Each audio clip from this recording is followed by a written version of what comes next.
You should have started that a while ago. Hello, everybody, and welcome to episode 2 of the Distorted Entertainment podcast. My name is Ethan Carpenter, and I'm joined by the philosopher by death is the best of death, Mitchell Wade. I was going for a philosophy joke because that's what you do, and it didn't go very well.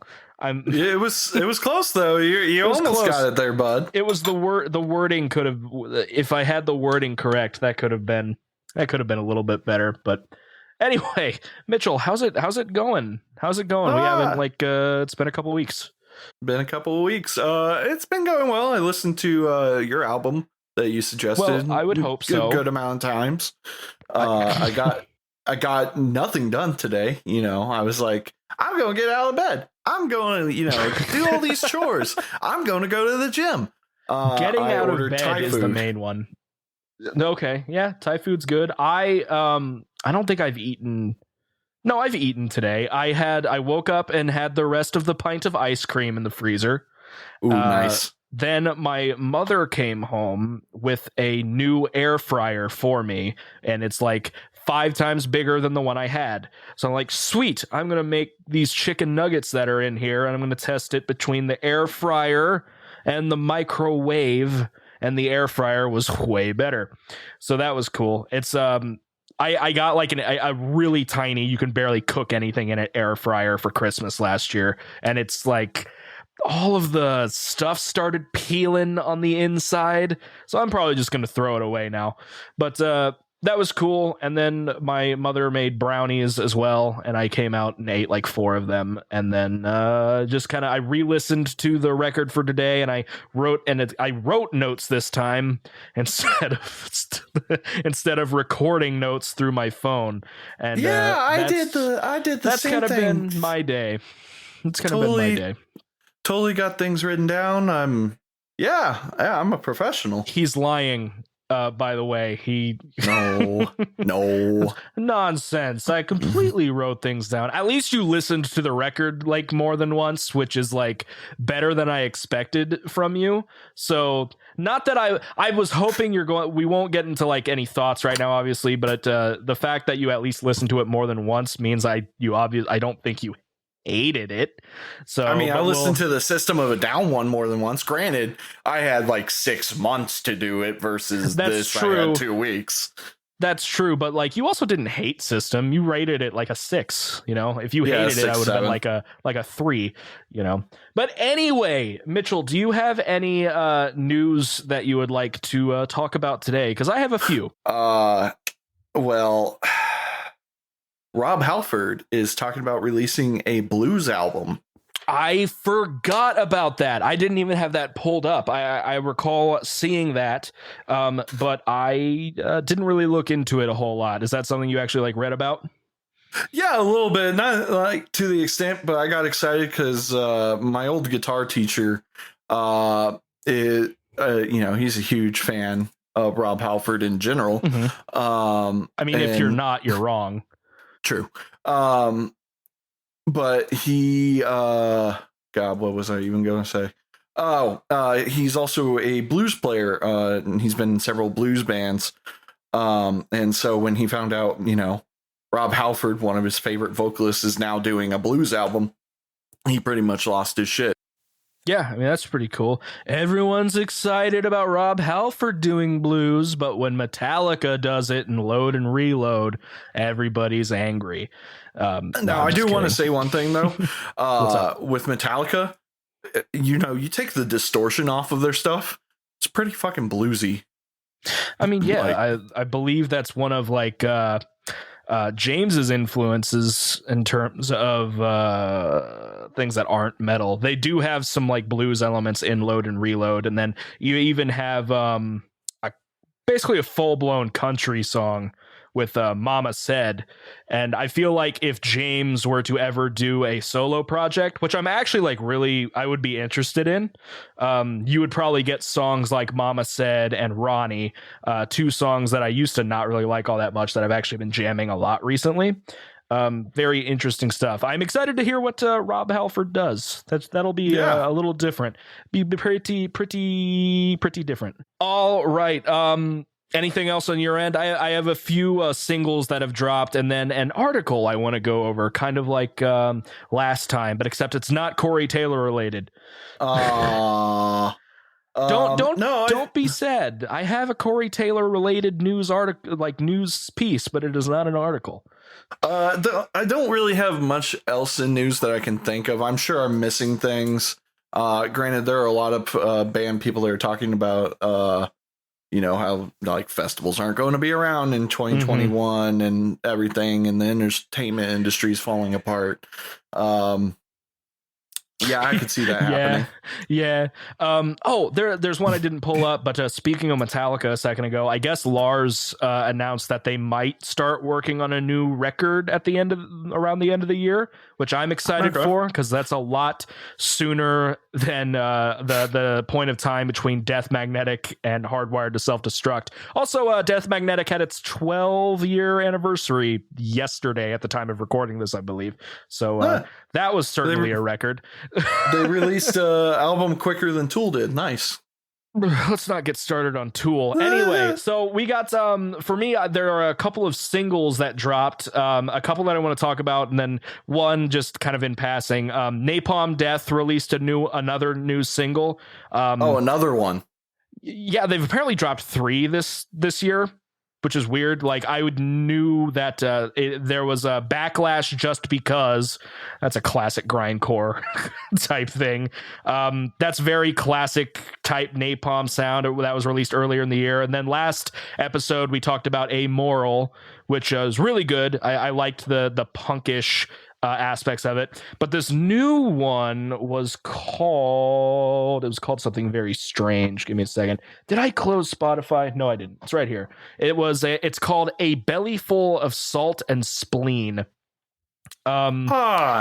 It's kind of in the middle of the grindcore and like hardcore punk. It's kind of weirdly ambient. I wasn't huge on it like I was Amoral. I hope if they release more stuff, it's kind of in that line, or just kind of going back into the grindcore or death metal style of things.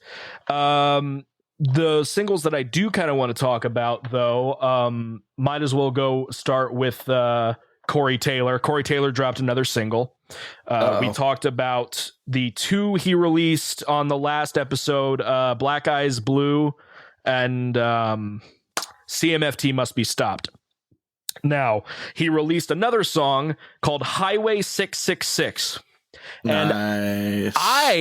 And I actually really enjoy it. I think this isn't a meme. Okay. No, it's not a meme at all. It's actually imagine if like Highway 666 by Corey Taylor, I would equate to like if take the structure or the ideas of like The Devil Went Down to Georgia and made it more hard rock. Corey actually has some like delivery and lyrically, I kind of equate it to an old country song, but it's kind of stylized around a more hard rock take. I actually find the song really, really good, and I was bobbing my head to it almost the entire time. I could actually see myself listening to this unironically instead of, I did finally watch the music video for CMFT Must Be Stopped, and it was just kind of weird. Yeah, I expected the cameos to actually be in the video and not like a webcam. Social distancing, my dude. That's true. Yeah, I'm whatever. But yeah, no, Highway 666 is really good. I actually do highly recommend that. I'll have to check it. I guess Black Eyes Blue has a music video as well, but I have not seen that yet either. Now the second single, an announcement of an album that I am super excited for is, are you familiar with the, kind of an underground hip hop artist called Aesop Rock? I believe I've talked to you about him before. Yeah, you have. So Aesop Rock released a new single a few days ago, I think at this point, called The Gates, and it is really, really good. I mean, I'm kind of, I don't want to say I'm an Aesop Rock fanboy, but I get excited whenever he drops anything. And the song is really, really good. Lyrically, it's very Aesop Rock, very strange and out there. It actually has some, what people think are not throwbacks, references to some death metal bands in it, which is kind of cool. Because some people think that the opening line "I was at the gates" is a reference to "At the Gates." That's a little bit of a stretch. All of them are a little bit of a stretch, but it's kind of cool that people can read into it like that. That's something that Aesop's kind of big on. You can kind of read into his lyrics kind of however you feel like it. He may also have a bolt thrower reference and a deicide reference all in this one song. Very interesting. Very good song. I highly recommend it. But that also came with an announcement of a new album coming out on November. Hold on. Where's the date here? In November, Rock is going to... Do you not have a date for me? Oh, here we go. November 13th. He is going to be dropping an album called Spirit World Field Guide, and it is a massive 21-track record, and I am super excited. If you're going to listen to The Gates, I also highly recommend the music video. It is super trippy and weird, and it kind of makes me uncomfortable sometimes because there's like some spider imagery in it, which I'm not big on, but it's all like weird hand-drawn neon stuff, which is really cool. So Aesop Rock announced a new record, new single. Mega excited for that. And the last thing that I want to go over, unless if something pops into my head out of nowhere, and we'll do it a little bit quick because it is kind of a long article. Loudwire, we all know how much everybody loves Loudwire, dropped a article called The Best Albums from 40 Subgenres. Yes, they took a bunch of subgenres and tried to boil it down to what is the best album out of each of them, which is just stupid in general. But Mitch, I want to go through this real quick and see if you can guess the band and the album that they chose. I'll give you points for the band. I'll give you double points for the album as well. How do you feel about that? Oh, yeah, I'm sure this will go well, and I won't look like a fucking fool at all. All right, let's go real quick. We're going to start off, and it also goes like in, what's it called? Alphabetical order of the genre, and I am actually going to legit give you points. I have a pen, and I have a piece of paper here. So are you ready? Are you excited? I am both so ready and so very excited to do this in front of people. All right, alternative metal. Fuck. Seven Dust? No. Damn. All right, well then I give up there. Are you really? Like you? I can give you like 3 guesses for each one if you'd like, but unless you can't think of anybody. Alter Bridge. It's a big band. Maybe the genre's off, but it is a big band. Give it to me. What is it? Tool. What? Anima. Okay. All right. I mean, I guess. Next one. Let's go. I can also and if you're really confused about them, I can give a blurb. The blurb that they give after I each one as well. I do want to hear the Tool one. You want to hear the blurb, the alternative? All right. Finding the optimal definition for alternative metal can be a little tricky, since many major grunge bands, Soundgarden, Alice in Chains, Tad, I've never heard of them, etc., could arguably qualify for the tag. But Tad, I've never heard of the band Tad. I'm sorry, that I'm stuck on that. But no single group has provided a more consistent alternative to mainstream metal styles over the years than the INIMITABLE.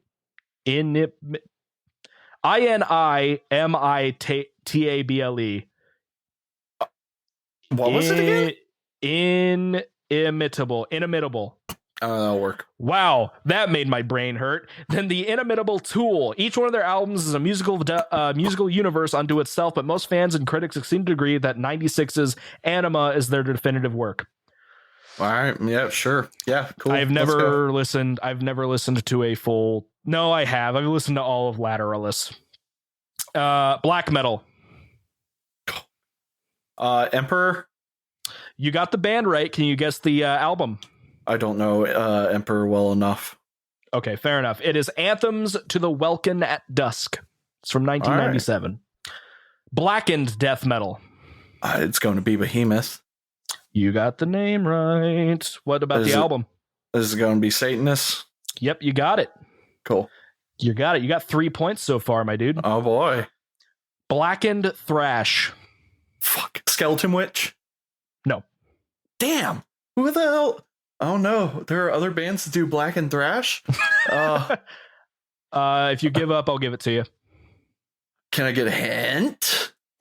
It has 3 numbers in the name. I don't. I no clue. Starts with a D. D Skeleton Witch. D. What about, let me give you the album, see if you can guess the band, maybe. Cold Steel for an Iron Age from 2002. Well, I'm not going to Google that at all. It's a band called Destroyer. Destroyer 666. Oh, this sounds familiar. I'm not familiar with it, though. Gotcha. Brutal death metal. Oh, Cannibal Corpse. It's not Cannibal Corpse. It's not Cannibal Corpse. Obituary. No. Fuck. I'm looking real bad here, Ethan. Looking looks not like so you need good to here. Looks like I need to give you some different albums then. Bloodbath. Plenty of things we can look at. It's not Bloodbath. It's not Bloodbath. I would have been fine with Bloodbath, but that's your third strike. It's Suffocation, pierced from within. Okay, fair enough.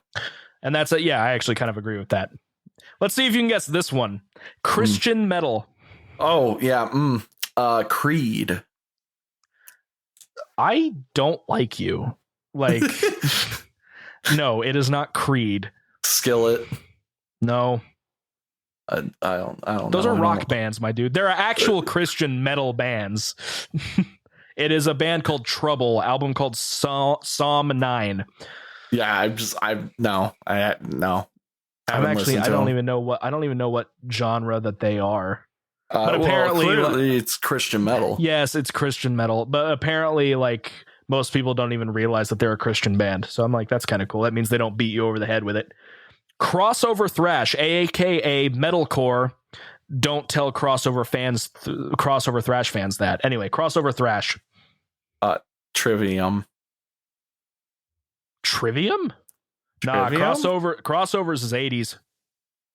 Oh, okay. See, when you said metalcore, I immediately locked on. It's literally the same fusion of genres. It's just one goes different than the other. It's hardcore punk and thrash and death metal. I probably should know, but I'm just going to say I don't. DRI, dealing with it. Yeah, no. God, I'm... Are you sure I should be on this podcast? It's okay. It's okay. I didn't know most of these either. Death Doom.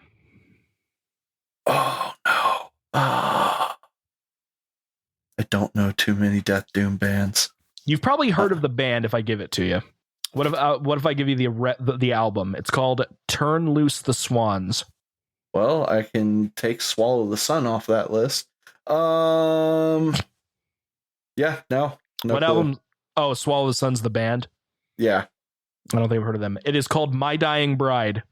I should have known that. Yep, I've heard of them too. One of the melodic death metal bands / doom bands I listen to from Russia does a lot of My Dying Bride covers. You're a disappointment. Yeah, I am. And anyways, continue. Death metal, just straight of the middle death metal. Cannibal Corpse. Nope. Obituary. Nope. Death. Nope. Wow, really? Okay. I'll give you a couple more tries if you have it. No, go. What is it? Morbid Angel, Altars of Madness. It would have been Morbid Angel. That was always the third one. It was either going to be them or I could have also guessed Creator. Creators. I find them more thrash. They are thrashy. You're right. I would have said either Morbid Angel or Deicide, but like I hate Deicide a lot. I would have never done Deicide, but I should have known Morbid Angel as another one. I don't expect you to get this one. Deathcore. Suicide Silence. No. Yeah, it's related with the current singer. Oh shit! I know nothing about that. Deathcore. Well, I mean, you said that, so it's not going to be. Wait, Asking Alexandria. No, metalcore. That's their metalcore. It's not All going to shall be perish. All shall perish. The price of existence. Actually, a pretty good record, in my opinion. I've listened to All Shall Perish, and they do that thing where I'm like, you sure this isn't melodic death metal? Sounds a lot like melodic death metal. It depends on the record, because I think they're either still going or they did some more stuff without Eddie Hermita, which is the current vocalist of Suicide Silence. Gotcha. But I really like him as a vocalist. I think he's very, very talented. I kind of like him more than Mitch Lucker, but I'll get crucified if I say that. I mean, you just said that, so... Yeah, so please kill me. Gent. Sugar. Yeah, what record? I'm going to say Obson. No. Fuck. It's one of their early ones, then, I assume. Unless it's Koloss. No, it's not. It's 2002 or back. Give me a second. I just need to look up their record thing because I don't remember all their names. I'm not going to look at dates, though. Give me the stupid discography, internet. It's either going to be Nothing or Chaos Sphere because I hear people talk about those two a lot. What's your official guess? Chaos Sphere. No. Damn, it was Nothing. It's Nothing. 2002. I actually prefer the 2006 re-release, but it is a good record. I didn't know they did a re-release. Yeah, so the original is the orange looking cover, and the re-release is blue. It has Gotcha. they redid guitars and completely replaced all the drums, but the vocals are the same, just with different production. Doom metal. I don't like the pick of this one, but we'll see. Sleep?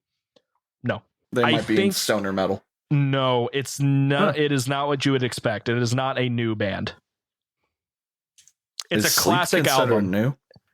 Well, it is a classic record. Like how classic? 70s. Is it a Black Sabbath album? It is a Black Sabbath album. Is it Black Sabbath? No. Oh, it's not Black Sabbath. It's not Paranoid, is it? Nope.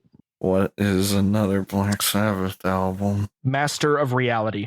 Oh yeah, okay, I could see that. I don't agree with it. They do. I don't like that's proto Doom, very early.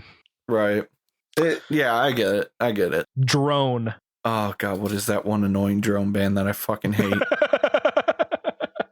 I think you're already on the right track. I'm going to pronounce their name wrong because they don't deserve it pronounced right. Is it Suno? It is Sun. Can you guess the record? I don't know any of their records. Give Black me a second. Too late. Okay. Folk metal. Eluvite. No. Equilibrium. No. I swear to God, if it's not an actual folk metal band, I'm going to lose my shit. My buddy Gage actually guessed this one right off the bat. I was very impressed because I've never heard of him. It's not Tankard, is it? No, it's not Tankard. Tankard is thrash, dude. Yeah, give me a second. There's I one won't count band. Tankard. You got one more guess. I can give you a hint if you'd like. Starts with an F. Is it Fintroll? It is Fintroll. I don't know any of their albums, so I'm not even going to try. Not Fod. Gotcha. I'm sure know. that It's was from pronounced 2004. very correct. Very. Don't judge me on like the non-American, not English names. Funeral Doom. Should be Bell Witch. It should be Bell Witch, but it's not. I don't know. I'm so new to Funeral Doom. It's not going to be Swallow the Sun. It's not going to be Bell Witch. You're lucky I'm not counting those as guesses. Well, I said not, so clearly, unless there are bands called Not Bell Witch and Not Swallow the Sun. I'd start a band called Not Bell Witch. It's just grindcore. It's just, yes, I would love that.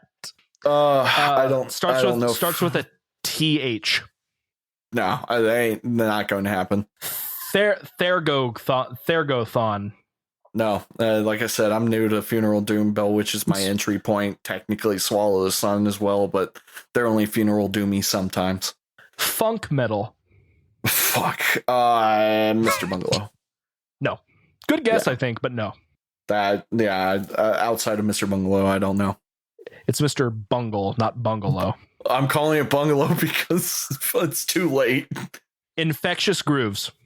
I might have to check it out. I really like Infectious Grooves. It has the guy from Suicidal Tendencies, and I'm pretty sure Rob Trujillo was in it for a long time. Okay, you know what? I'm going to check that one out. Goth metal. Fuck. Nightwish. No. This actually would have been a place that I put my Dying Bride, but no. Moonspell, probably not. All right, you saved yourself there. Typo Negative. Yes, it's Typo Negative. What Bloody record? Kisses. Yep. You got both of them that time. All right. Thank my guitar teacher for making me listen to that record on a road trip. I don't like Typo Negative. I can't get into them. I don't like goth metal in general, but I can see the appeal. See, but I always considered Typo Negative a doom band. I thought they were like a doom metal project. Nah, to me, it's that weird thing where it's definitely like multiple. Like Nightwish is definitely good, like goth metal, but they also got the symphonic stuff going on. Gotcha. And like the operatic singer for the longest time. Okay. Gore Grind. Oh yeah, I know this one. It's a big band, actually. Is it Pig Destroyer? No. Damn. They are now death metal. They have a classic album. I can give you the name of that record if you can't guess anything. Gore Grind. Yeah, give me the. They made an album called Heartwork. Nope, don't know. Go for it. Carcass. Yeah, Symphonies of Sickness. I should have known. Grindcore. No, I'm not even going to try. Wait. You can... Grindcore. It's Grindcore. Is it Napalm Death? It's Napalm Death. Can you I don't guess know the any record? of their I don't know any Napalm Death records. It's their first record, Scum. Oh, yeah, okay. Groove metal. Pantera. Record. Vulgar Display. Yep. Got it. Hair metal. Motley Crue. Correct. Album. Let me look them up very quick because I am not a Motley Crue fan. Not against them, but I try to ignore most of the 80s. That's fair. Also, I haven't been doing tallies right. I've completely forgot you're supposed to do a dash for 5, but I just fixed it. Hey, as long as you can add it up. Is it Dr. Feelgood? No. Good record, actually, but no. It's not the self-titled. Is it the self-titled? No. Okay. Shout at the Devil then. Yep, Shout at the Devil. I'm not giving you the album point though. Fuck you. Industrial metal. Rammstein. No. I've never heard of this band. Oh. Then I probably don't know them either because I don't listen to industrial. Go for it. Give up. Tell me. Godflesh. Yeah. I do know that name. I know nothing about them. Neither do I. Mathcore. Protest the Hero. No, surprisingly. I actually do like Protest. I think they're a good band. Oh, God. I'm also going out on a limb because I don't know Mathcore really all that well. They're a big band. Rings of Saturn. No. Okay. Again, this is a genre I know nothing about. I'm just kind of naming names. As soon as I tell you the name, you're going to think you're stupid. Probably. Let's go for it. Dillinger Escape Plan. I am horrendously... I'm turning my degree in. Like, IUPUI, okay. I'm dumb. No, that's a bad one. That's a... I've never listened to too much Dillinger. One of the songs were on SmackDown versus Raw. It was Unretrified. Great track, but I've never really listened to their first album, which was Calculating Infinity, which is what this one said it was. Yeah. Melodic death metal. Fuck. At the Gates. Correct. Album. A Slaughter the Soul. Correct. Wow, that was hard. Metalcore. Trivium. This is a band. No, I would have accepted Trivium, but it's actually a band that I know little about. They're one of the originators. Oh no! Started in the late 90s. Yeah, as metalcore do. Is it Kill Switch Engage? I'll give you one more guess. That was a joke, but yeah, I don't deserve a point for that anyways. Like I said, I know very little about this band. I've wanted to check them out because I've heard they're actually really good. They are Converge. No, the name sounds familiar, but no, I don't know. New metal. Limp Bizkit. No. I'm offended as like somewhat of a new metal fan. Slipknot. I would have accepted Slipknot, but they are not there. System of a Down. Nope. Korn. Oh, duh. I'm fucking stupid. Ethan, I think we're going to need to cut this entire thing out of the podcast because I can't look like this big of an idiot. I'm not doing it, but I will cut out, like, I'm probably going to cut out a lot of the silence parts. I'm going to speed through that's the best part. All right, fair enough. We'll see how it goes. Now, can you explain something to me, because this next genre I don't understand. Give it to me. Post metal. I don't understand post genres. Post genres. I don't fully understand the idea of posts because it's supposed to, be after the genre. I think it's supposed to like take themes of that genre and then make it more ambient somehow. Okay. What kind of like Deaf Heaven's Sunbather, like a post black metal band? Yeah, kind of like that. So anyway, this is a post metal band from 1999. I'm also, while I'm thinking about this, I'm going to look up what post music in general means. Yeah, let's learn something. Oh, wow. I was not wrong at all. Sweet. Any music influenced by a particular genre and sharing traits, but with more recent approaches to it. In that case, because a lot of like electronica and stuff has been doing the more ambient lo-fi stuff, that tends to be what like post rock, post metal and everything is, I assume. Post metal. Yeah, post metal. I don't know. Neurosis, Times of Grace. I have actually been meaning to listen to Neurosis, so okay, interesting. All right, some I'll have to check out. Power metal. Dragon Force. Is that a real guess? I mean, it's a joke guess, but just in case. No, it's not. Is it Blind Guardian? No. Oh, Man of War. They're not power metal. Are they power metal? Is Man of War? Okay. Yeah. Halloween. Oh, I forgot about Halloween. Progressive black metal. Bork Nagar. I have no idea what that is. That won't be an album for Ethan later. Eson. Nope. No. All Eson is the lead singer of Emperor. Interesting. It starts with an E. Emperor. No. God. What? I don't think I know this, actually. I swear to God. Enslaved. I've never listened to them, but I do know them. Enslaved, Mardrum, Beyond Within. I should probably actually start taking notes on things that I'm like, I should listen to that. I can send you this article if you'd like. No, that takes too much time. Why do that when I can type it right now? The Loudwire Best Metal Album. Progressive death metal. Blackwater Park Opeth. Yep. Jesus. That was quick. Well, yeah, I mean, that is literally when somebody's like, what's progressive death metal? You hand them that one. See, like, I consider like Sound of Perseverance kind of progressive death metal. A lot of people argue that. I do not disagree with it, but when you talk progressive death metal, that is the album that comes up. Okay, all right. Progressive metal. Some by Dream Theater. Yep. Do you have a guess on the record? It's going to be some with Mike Portnoy in it. It's 90s, if it helps. Oh, yeah. I mean, like I said, some with Mike Portnoy in it. That is not the internet. I have an idea. Is it Octavarium? Nope. Okay. I got two more guesses.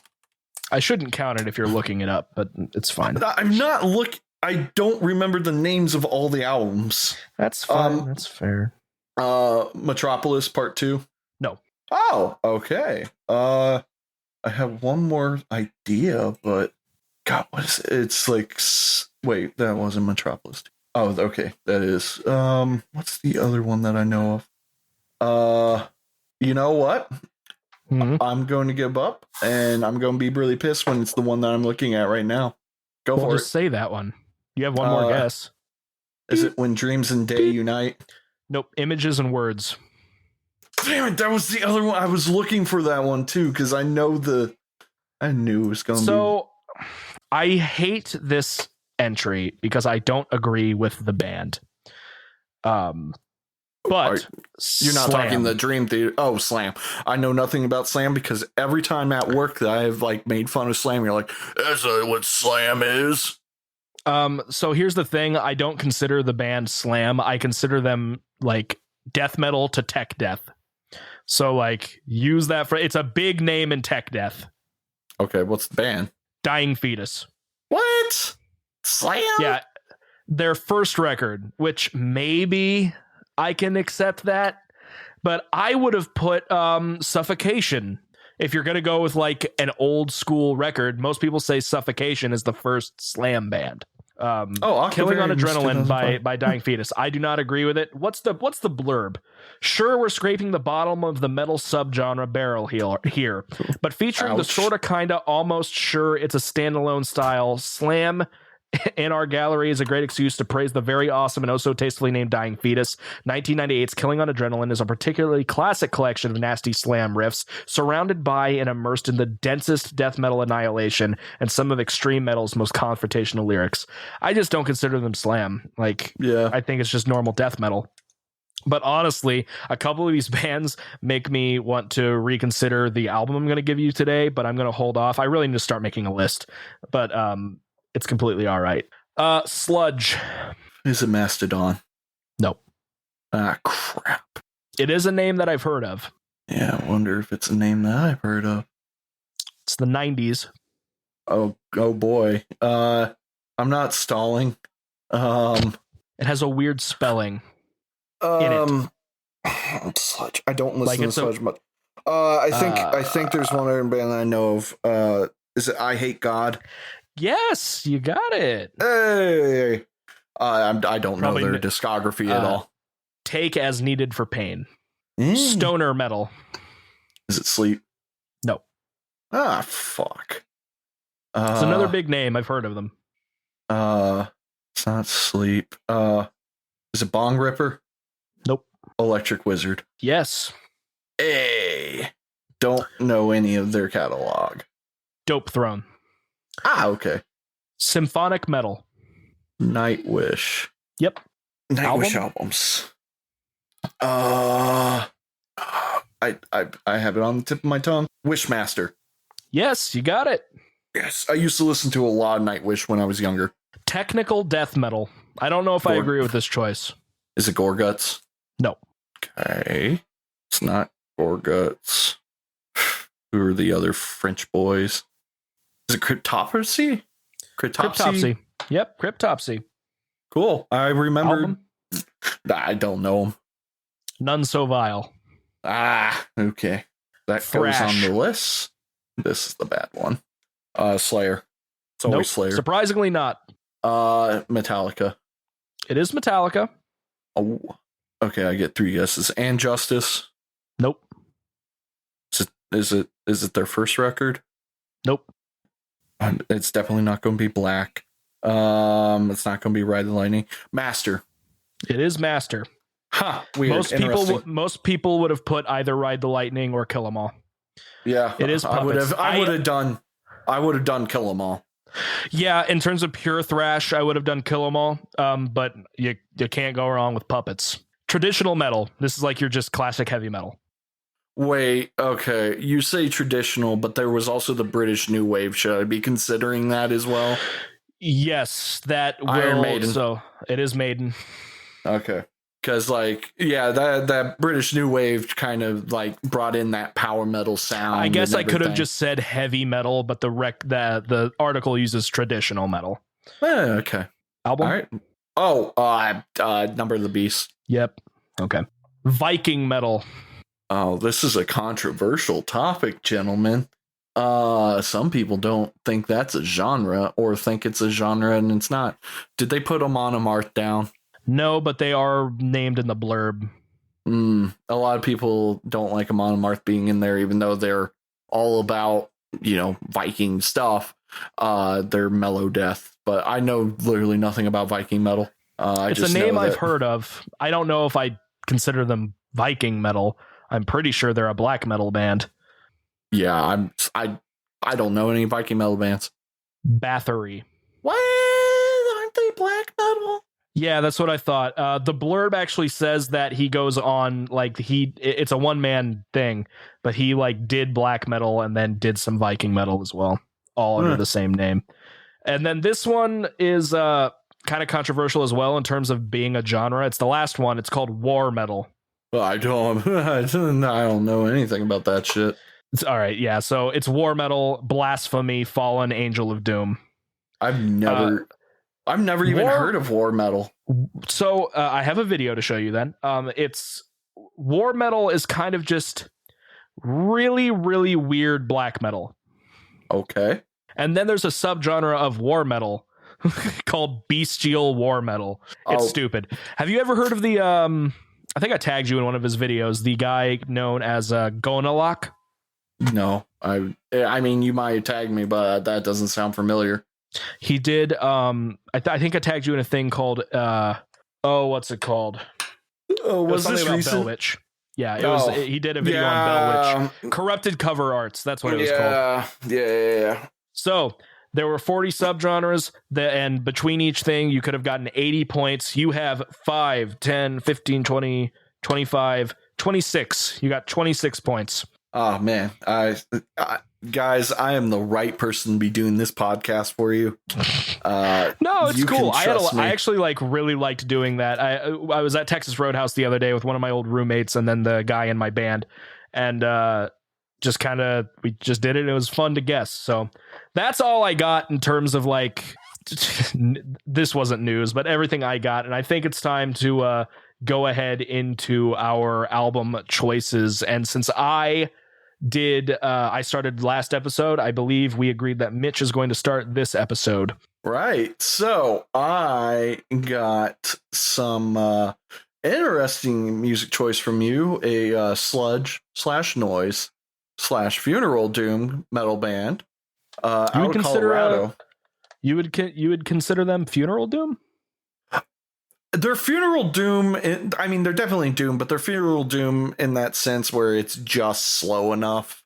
Okay, fair enough. And then it depends on the record. I think Immersion is actually one of their shorter albums.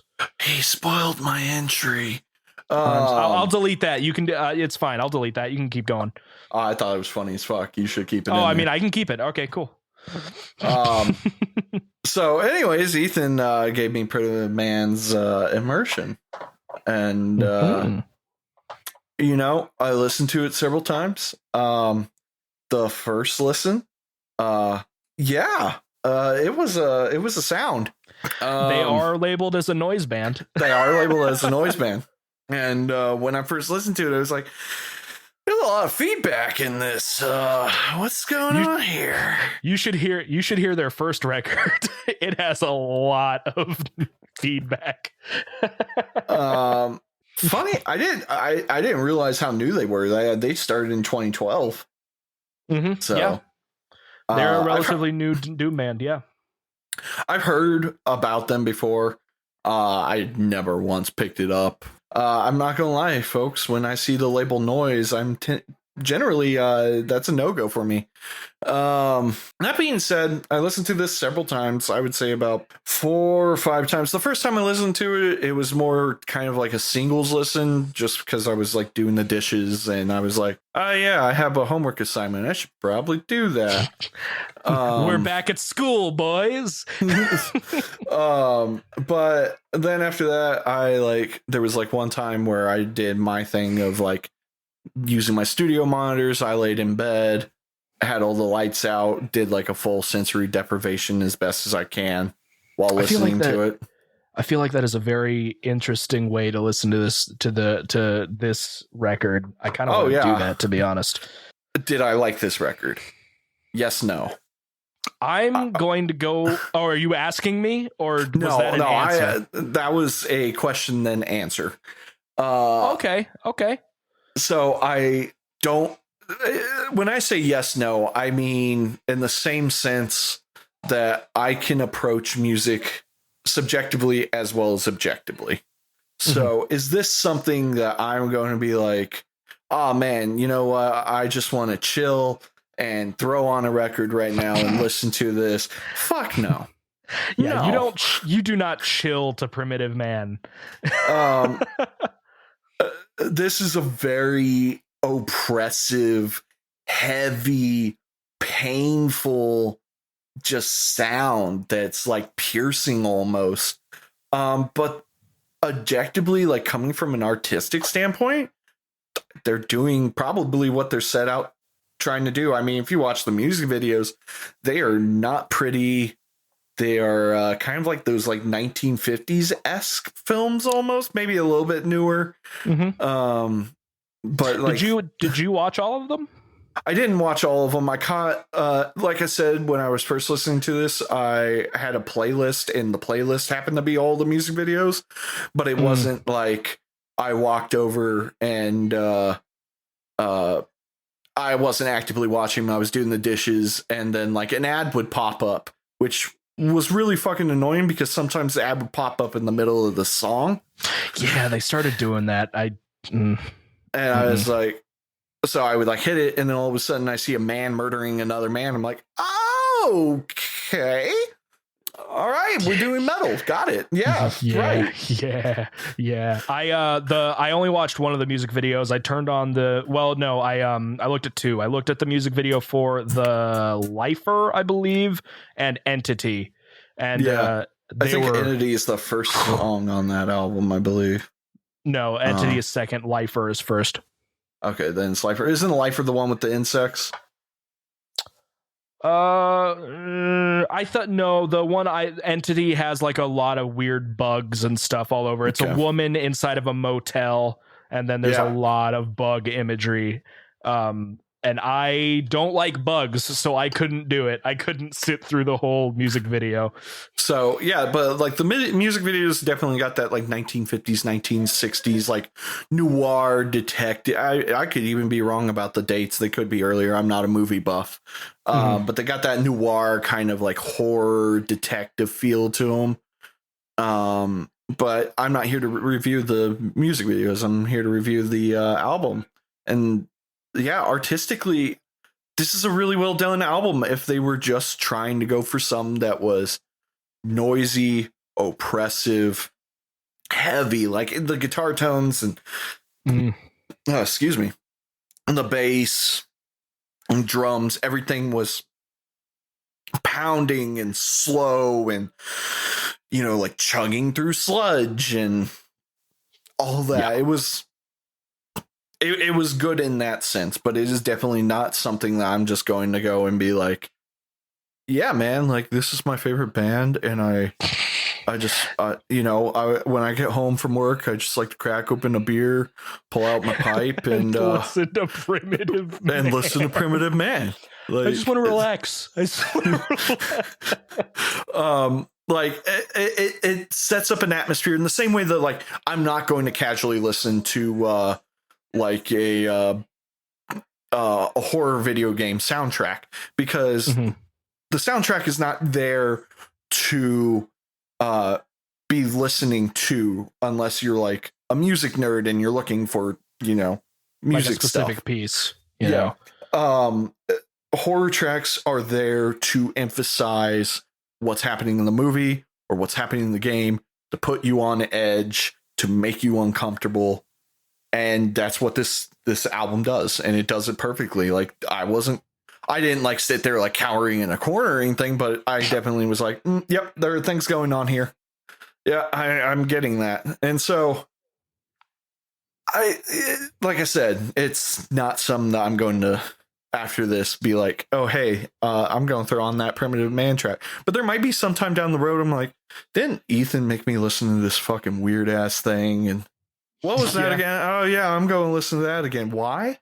Oh, yeah. Or it's going to be one of those things where I'm like, go up to my friends, I'm going to be like, hey guys, want to listen to my new favorite band? And like turn it up to volume 10 and just go. And then they're going to stare at me. Yeah, they are. I was introduced to Primitive Man from Cole Chavez and Fleshbore. He told me about them because he was telling me that the vocalist was like some of the angriest vocals he's ever heard. I'll give And that. Yeah. I can definitely agree to that. So is it safe to say that you liked the record, but it's not something that you would just listen to unless if you're in a very specific mood? Yeah, pretty much. At this point, it would be I will probably never listen to this, but I will show it to people to prove an artistic standpoint. Because for people that don't know, because I don't think I actually state this very often, I play video games. That part I do state a lot. But one of my favorite genres, which I actually haven't played in a while, is horror games. And like 90% of the reason I like them is the soundtrack, because of just the fact that you play a horror game without a music soundtrack, it is not as scary.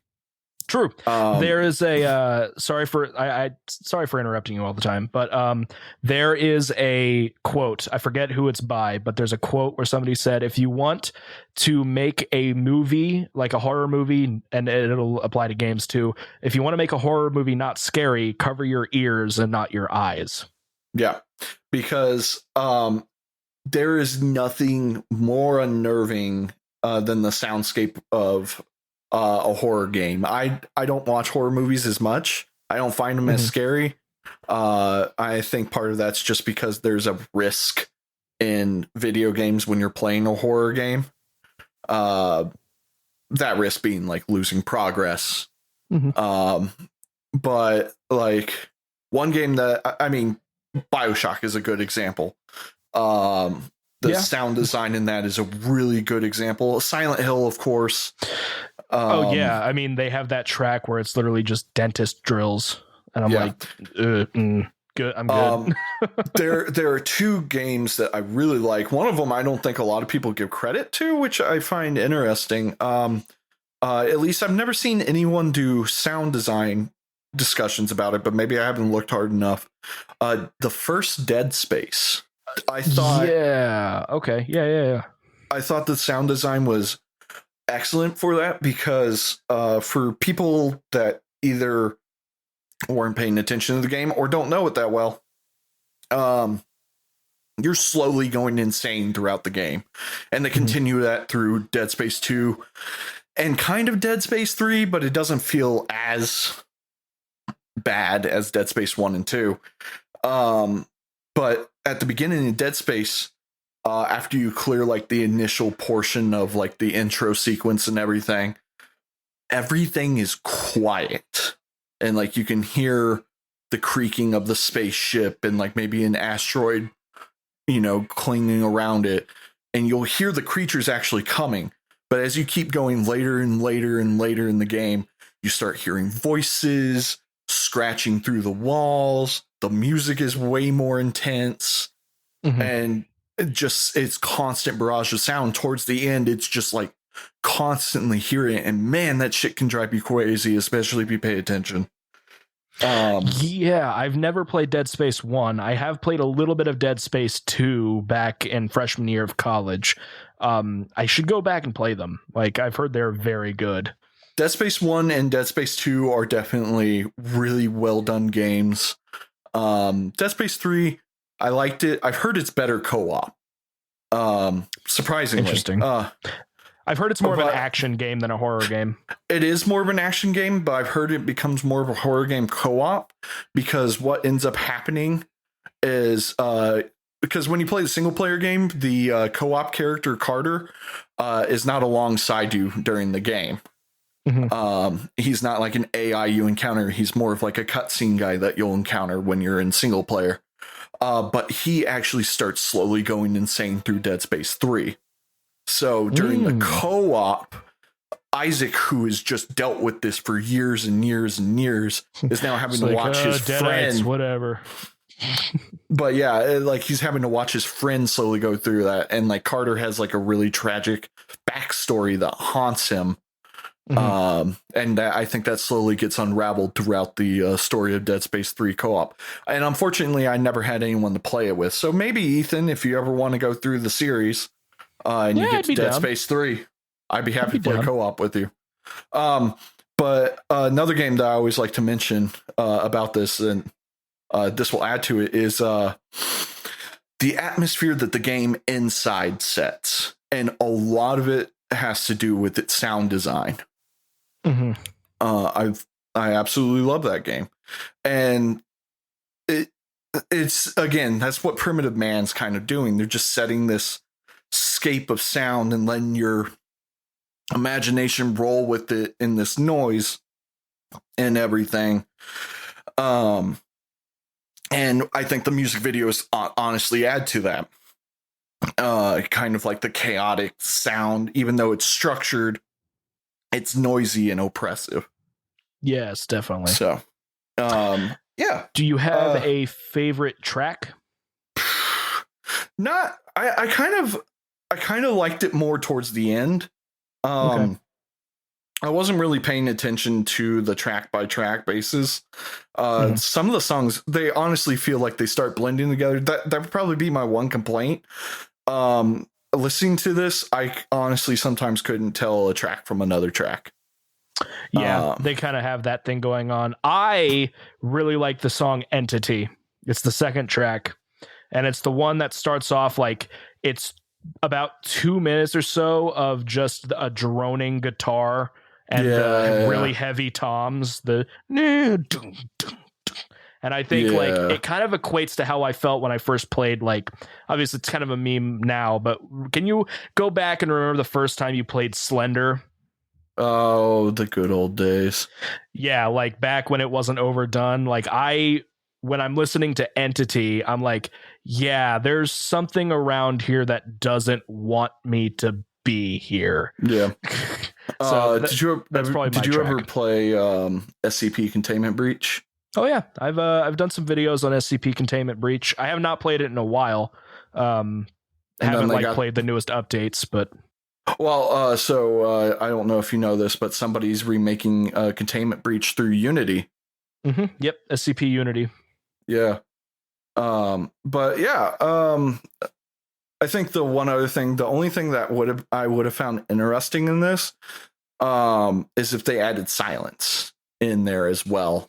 Like just points of silence in between. Just because, again, if we're going along that idea of like they're trying to create a soundscape of like horror and everything, a thing that makes horror games and movies really suspenseful, especially at the climax where it's like you have that buildup of like the heavy violins going higher and higher, and all of a sudden everything cuts out silent. You know something bad's about to happen. Like. That I think integrating that into their music would have been interesting. Yeah, I don't know if maybe they have that in some of their other records. I can tell you they don't really in their first album. Right. Scorn is very much like Immersion, except it's a lot longer. Yeah. By the way, I have Entity playing right now in my headphones. I actually will take it back. I really do like that one. For the same reason you do. That droning is very uncomfortable. I'm looking through the Metallum right now. Of course. They did a cover of Sweet Leaf. Oh no. So I may have to check that out. That is something that I kind of want to know what that sounds like. So here's the thing. If people are if you go out and listen to, it's weird. They released a demo in 2018. That's kind of interesting too. You usually don't see that. If you are interested in checking out Primitive Man, you have a lot of stuff to check out. They've done multiple split albums, and like in 2014, 2016, they have multiple split albums. And then they really only have 3 full lengths. Everything else is split.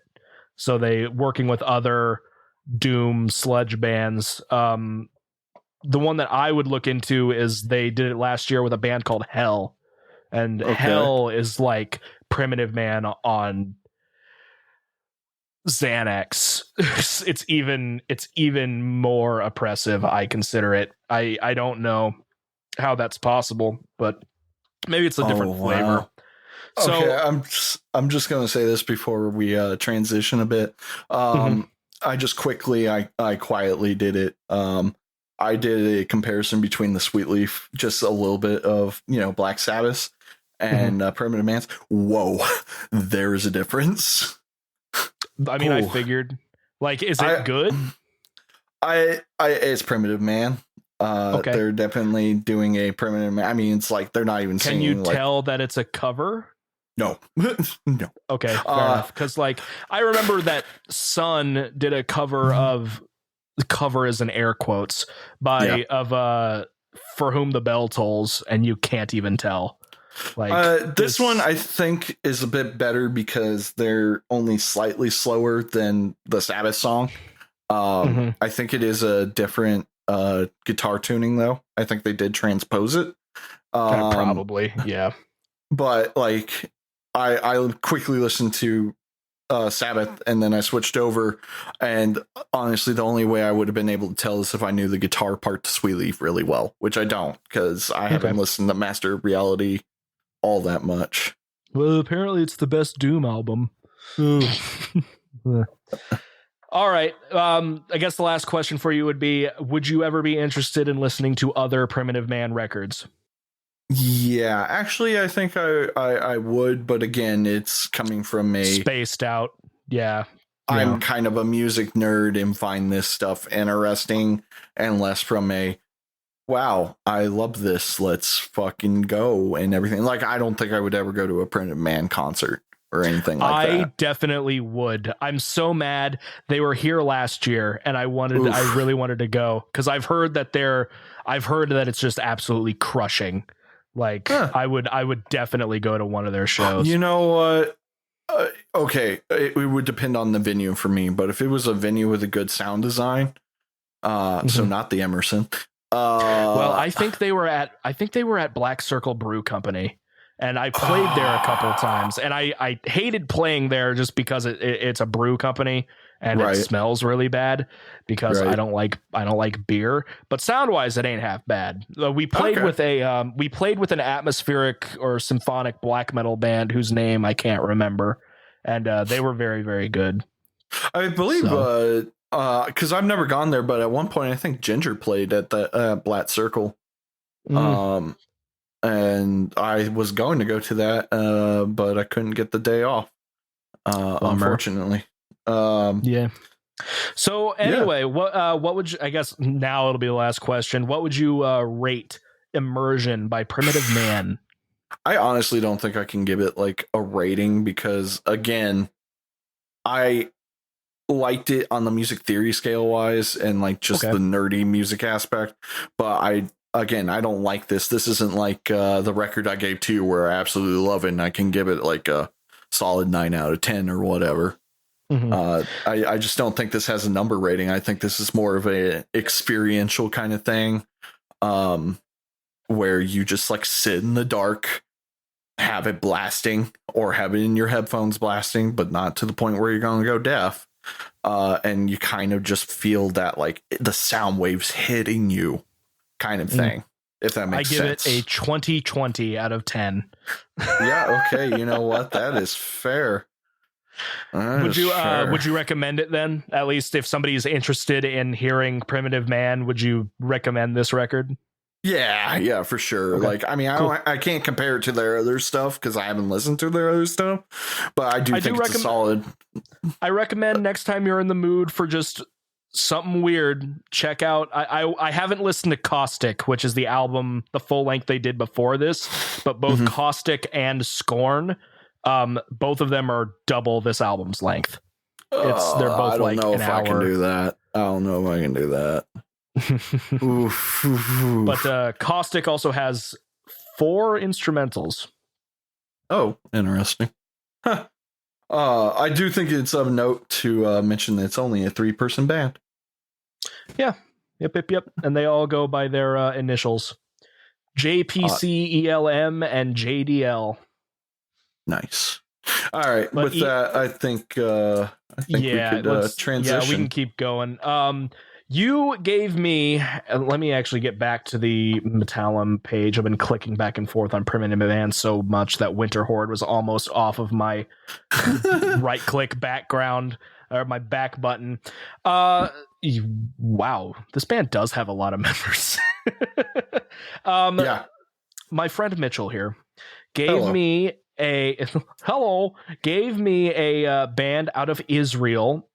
They are called Winterhorde, and they are labeled as a melodic black / progressive metal band. Wow, they didn't add the symphonic part. I'm kind of insulted. Yeah, that is a little interesting. I didn't know if maybe that was just an Underwatermoon thing or nope. if they, okay. It's all their albums. Yeah, no, okay. I mean, continue. It's your record. I mean, it's my record, but it's your record. Yeah, absolutely. That's interesting.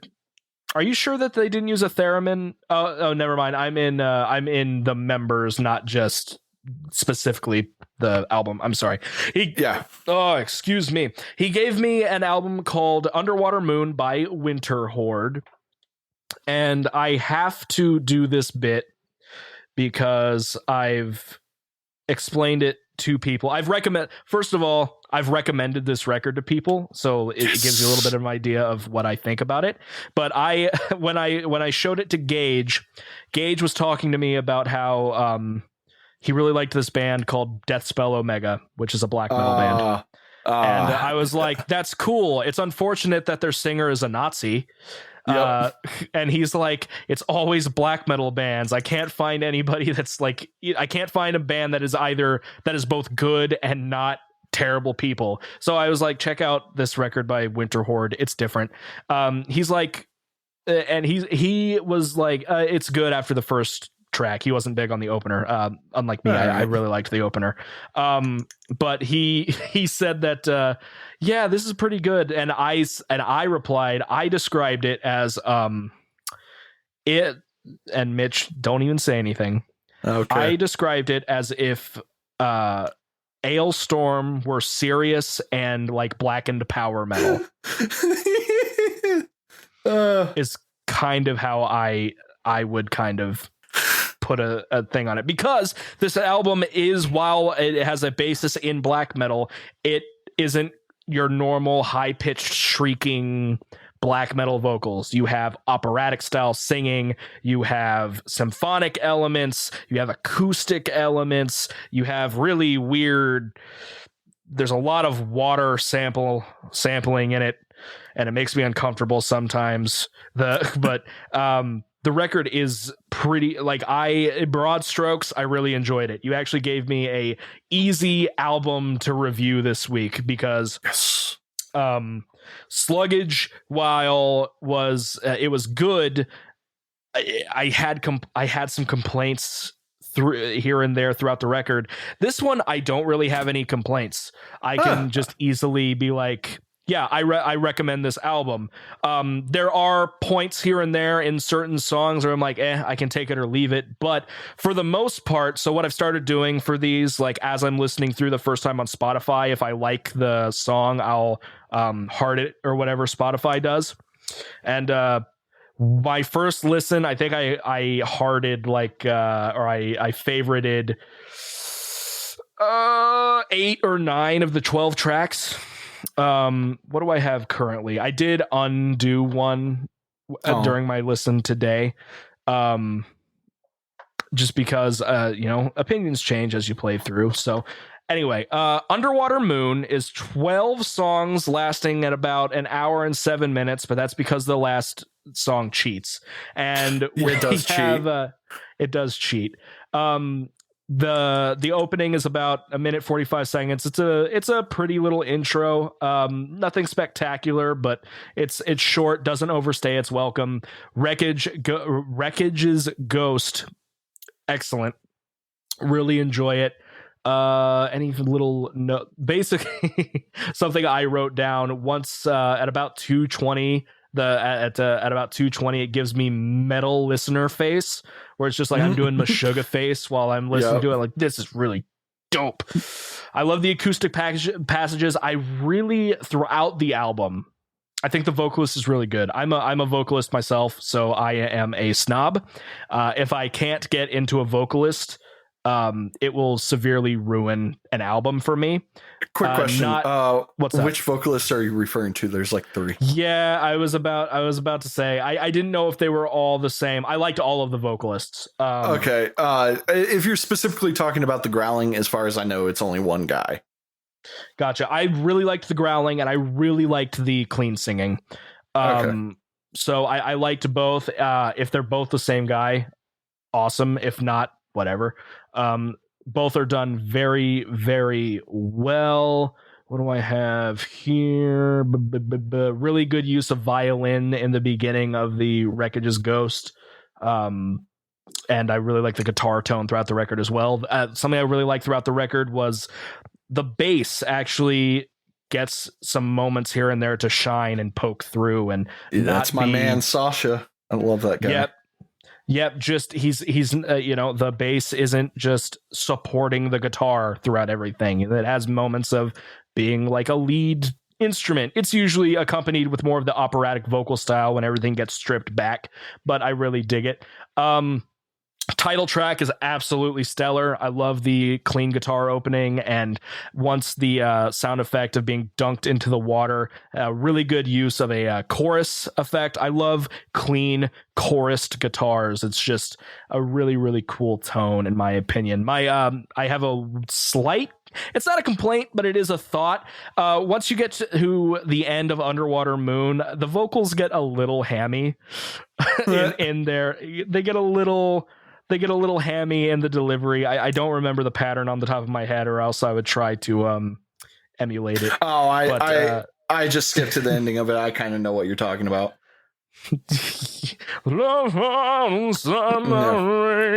That might be a different song, but the album has a couple moments where the vocalist gets a little bit cheeky, a little cheesy, but it's not bad. Hunting the Human, when I was listening to it today, the dog sample freaked my cat out, so that was cool. And then the build up in the beginning done really well, and the break into the riff, once the riff kicks in, is cool. I liked the song a lot my first listen, but for some reason on this one, it didn't do a lot for me up until you get to the chorus. I really like the hunting the human chorus part. Really, really cool. So I can take it or leave it, but the chorus does save the track for me. But I did unheart the Hunting the Human on my listen today. Sad days. But the lead guitar and, like I said, the chorus is really, really cool. Execution has some cool organ. I don't know if it's an organ, but it's similar-ish in my opinion at the beginning of Execution. I like the intro, and then the symphonic accompaniment in that is really, really cool. Going through my notes here. This particular song ends with soloed, not solo like one track, but screaming by itself, layered a few times. Really, really cool, because I'm jealous that I can't get my solo screams to mix well, so I'm practicing that at the moment. Flames Wept to Heaven, I could take it or leave it. Not horrible, but it's just whatever. It's definitely a transition track. Yeah, I can live without it. Curse of the Gypsy is the longest track on the record if you take out the empty spaces in Farewell. Pretty opening in the first verse has a lot of cool riffing, leads, and drum parts. The drums are something that I liked throughout the entire record. A lot of use of the I don't know if this is the official term, but I think you'll know what I mean when I say like the true cult black metal blast beat. It's a very specific style of blast, and it is used throughout the record, and I do like that a lot. I have no idea what the actual name for that is. Clean singing parts at about 2:20 in the track are really, really cool, and throughout the record I love the clean singing. Not sure how I feel about the breakaway in Curse of the Gypsy with like the weird clapping background. I love that like little flamenco Spanish guitar breakdown. It's interesting. I'm just like, it's okay. I do like the singing in that section though. What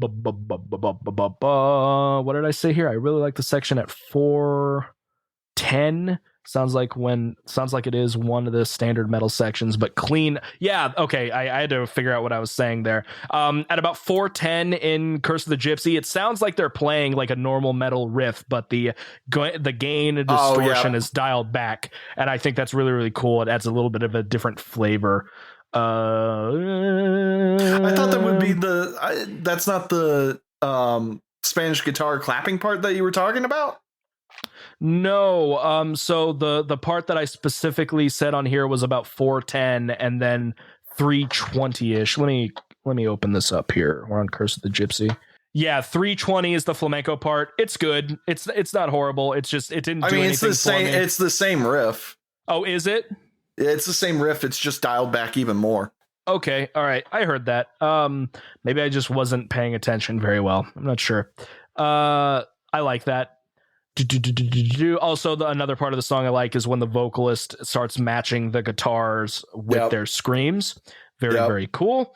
And then after that part, it starts to it loses me a little bit just because the song is really long up until about 8:15 when it brings me back in. And then the ending is a little abrupt, but I like it. I hearted it on my first listen. Still there. Delirium is decent. Kind of all I got for there. Fair enough. Except for the I love the clean singing part about 4:25-ish for the Save My Soul part. Yeah. Really, really cool. I like that. Kind of saves the track for me. It also has an interesting tremolo effect on the guitar, I think, where the volume is just very subtly changing throughout. I'm a nerd, so I like plugins and weird things like that. 10th Wave. Oh, really? What did I write here? I'm just going by. I don't have it hearted at the moment. 10th Wave starts with a nice symphony section in the beginning until the black metal drums tremolo picking kicks back in. Has a nice intro. Song isn't bad, but it doesn't grip me all that much, at least until the 3:40 with another clinging singing section that has some of that hamminess that I talked about in Underwatermoon, but it's enjoyable enough and brings me back into it. So the intro, it doesn't really grip me until about 3 minutes or so in. The bass also gets to poke throughout the song. The last 20 seconds does give me some of the metal head face. It's okay. I like it, but I prefer songs like Underwatermoon a little bit more. Smoke Figures is another soft instrumental. And then Martyr and Deliverance was a great track. It the transition between Smoke Figures and Martyr and Deliverance was really, really cool. I liked the softly playing guitar and the sung vocals up until the 50-second mark once it hits again. And I love the piano throughout the record. I really enjoy the piano accompaniment here and there. Also in Martyr and Deliverance, the vocalist gets to show off a lot of more vocal prowess and range. I dig it a lot, especially when he's transitioning smoothly between like he's singing and then adding grit in the same line and like the same breath. It's something that's really cool for me. I love the funky type passage at about 2:10, and the solo was catchy as well at about 2:30. Anyway, good song. I like the ending, and then I actually forgot it fades into Farewell. It's okay at this point. I'm kind of burning myself out as it goes, but it's nice. Has some good singing and interesting lead work, and the vocal hooks are cool. But then it eventually fades out into some rushing water and heavy breathing. Okay, and then it's empty for about 4 minutes. It's completely silent until it comes back out with just another couple minutes of guitar. I can take it or leave it. Before we continue on with the review, there's like two things I want to bring in. One, absolutely. I really wish they took that 4 minutes at the very end down, because sure, there should have been like 10-20 seconds of silence, But that nice guitar outro would have been nice. Yeah, it's just after the 4 minutes of silence just for that part, it doesn't. And there are bands that do that all the time. I've never liked it. Gojira did it for The Way of All Flesh. I noticed that when listening to it the other day. I was like, this song's 9 minutes. Jeez. Yeah, and it's like, and then you get to the part and it's like, okay, yeah, this is a cool part. This would have been better for like as an individual track, or like 10 seconds, 20 seconds of silence, and then it happens. But like when you're making me wait minutes on end, I'm just going to turn off the album. Exactly. If you're going to have that long, whatever you're going to come back with better be interesting, or at least really, really cool. So like an example, in Slipknot's first 2 releases, Mate, Feed, Kill, Repeat, and the self-titled, both of them, the last track, at least at the time, I know now they've split it up, but at the time, both tracks were like 20 minutes long. You had Killers Are Quiet, which turned into Iowa for that. The same beat turned into the song Iowa. At the end of Killers Are Quiet, it's not complete silence, so it's not as bad. But for a solid 6 or 7 minutes or so, you have sounds of like saw blades and welding, and then it turns into an actual song. It's another 6-minute track at the end of that. Okay. And then for the initial release of Slipknot, the song Scissors does something similar. I've never actually sat down and listened to all of it because it's kind of hard to find now, I think. Because now on all Spotify and stuff like that, it's just they end Scissors and then it goes into Eeyore, which that's what the original was. It was like 20 minutes and then there was like sounds of them talking to each other for like another 10, and then it turns into the song Eeyore, which Eeyore is good, but I don't know if I want to sit through that to listen to it. Right. So yeah, if you're gonna start doing stuff like that, it needs to be really cool. I think it can't just be like, here's a pretty acoustic part. Like, yeah, okay, and cool. And like, I get it. You're kind of trying to give like your fan a little bonus thing that they didn't know about. There are a lot of albums, a lot of artists that have done that. I think Green Day's done that. I'm pretty sure Seether's done that. I'm just naming off bands that I listen to that have done that. When you find them, it's nice, but when you're having to wait for like 5-6 minutes, it's not worth it. Like I'm going to assume my CD's done or my MP3 track is done unless I look at, the time bar and like, oh, it's still going. I'm going to do that for a release, but I'm just not going to have anything. Wow. That'll be my not Bell Witch track. Yeah, there we go. And so what you're really doing is you're pretty much doing 433 by John Cage. Yes, exactly. I saw a death metal cover of that. It was fantastic. It was fantastic. I saw a country cover of it myself. I hate that man so much. Anyways, John Cage is definitely interesting. Yeah. He has that 639-year song that's finally changed chords after 7 years. It's just Funeral Doom, dude. It's just Funeral Doom. Fuck you, Son-O. I got John Cage. Jeez. So yeah, Underwatermoon. I really, really enjoyed it. I highly recommend it.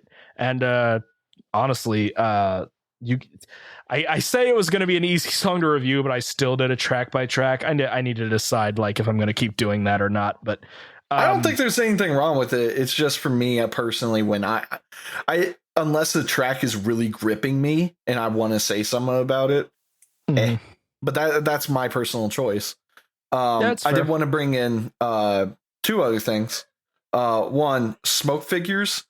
I love that song, but when it goes from like the quiet part into that like first metal section, that's like really piratey kind of feeling, I just metal face 100% the entire time. It's like 40 seconds in. Gotcha. And then they go back into the quiet part. And I was just like, no, I want to return to that metal part. That was a really good metal part. I love that riff. Why aren't we there? Stay there. Gotcha. Yeah. And you had one more. Yeah, you do know this was a concept album, right? Yes, I figured this was a concept album. I did not look at the lyrics. I had and I think that would like kind of explain if you like looked into the lyrics. Granted, it's still an enjoyable album if you don't like see the concept and everything. But it would explain like why some of the songs are the way they are and why he gets hammy and everything, because it's about a guy's daughter who gets raped by a Spanish man who's like part of the Spanish Armada, and she kills herself and she becomes what's known as the underwater moon, which is not a thing, it's just symbolism. So when you heard that like plunge of water, that was her jumping into the sea and drowning herself in Underwatermoon.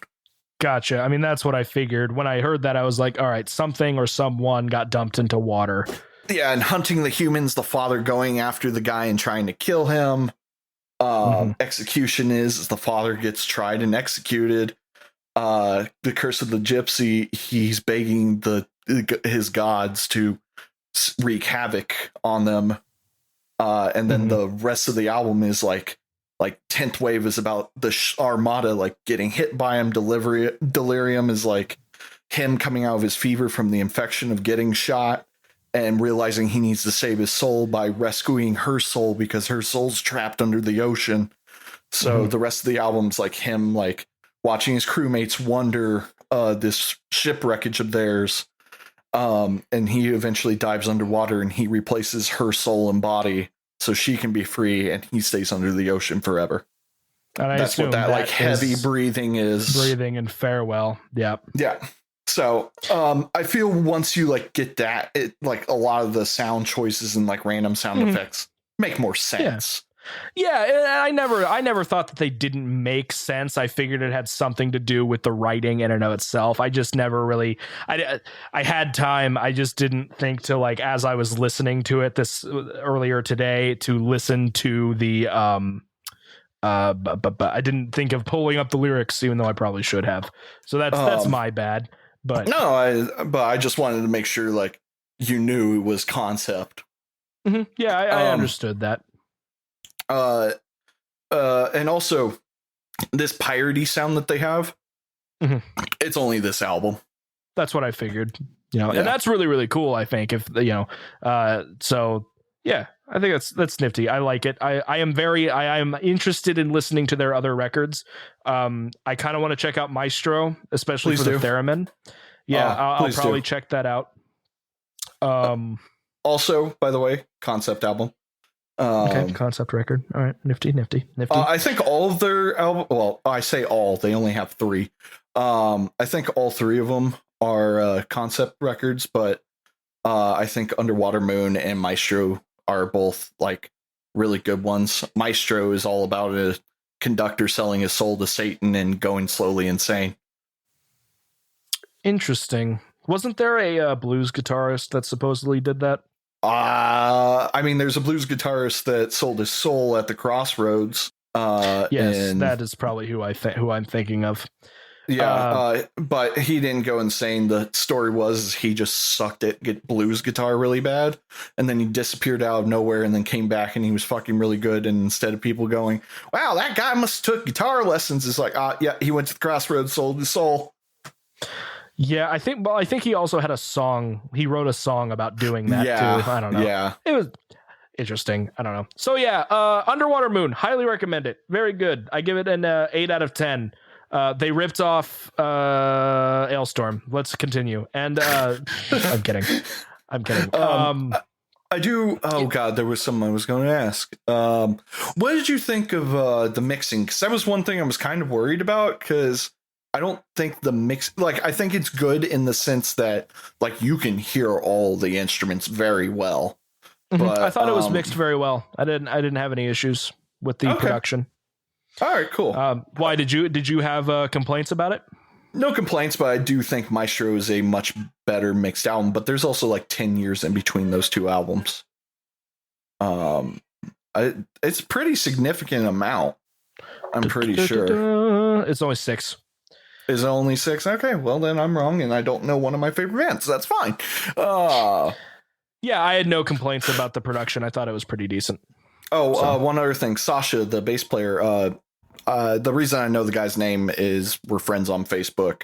Oh, cool. I've talked to him a little bit. Nothing like special. He's given me some like advice when I was having problems in life and / music. But one cool thing is he plays saxophone on Maestro. Yep, I'm actually I'm on his profile here on Metallum. Apparently he was originally a saxophone player and then he picked up bass. But he actually gets to show off that sax part. And the guy that does the growling, at least in a live version, grabs Sasha's bass while he's playing the sax. And then he puts his sax down and then grabs the bass and the guy starts growling. So, but yeah, there are a lot of members in that band. And I don't know if they include the violinist in there.